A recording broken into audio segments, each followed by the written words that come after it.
88, 89 காலகட்டங்களில் சென்னைக்கு வந்துட்டார் பாலா. நானும் அவர் தான் சென்னைக்கு ஒன்றா வந்தோம்.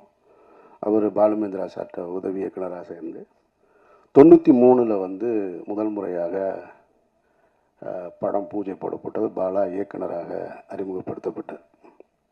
அந்த படத்துக்கு பேர் வந்து அகிலன். தமிழ் சினிமா வரலாற்றிலேயே அல்லது இந்திய சினிமா வரலாற்றிலேன்னு கூட சொல்லலாம், காலையில் பூஜை போட்டு அன்று மாலையே படம் ட்ராப் ஆன படம் அந்த படம் தான். அப்படி ஒரு ஹிஸ்ட்ரி அந்த படத்துக்கு இருக்குது. அந்த படத்தில் நடிக்கணுன்ற கிட்டத்தட்ட அன்றைக்கு பீக்கில் இருந்த திரு ரஜினிகாந்த் அவர்களும் கமலஹாசன் அவர்களும் தவிர, மூத்த நடிகர்கள் தவிர எல்லா நடிகர்களுமே வந்து அந்த கதைக்குள்ளே வந்து போயிருப்பாங்க. இன்றைக்கி இருக்கிற பெரிய பெரிய ஸ்டார்லாம் அதில் கமிட் ஆகிருக்காங்க. அல்டிமேட் ஸ்டார் கூட அந்த படத்தில் கமிட் ஆகி அப்புறம் பண்ணாமல் இருந்தவர் தான்.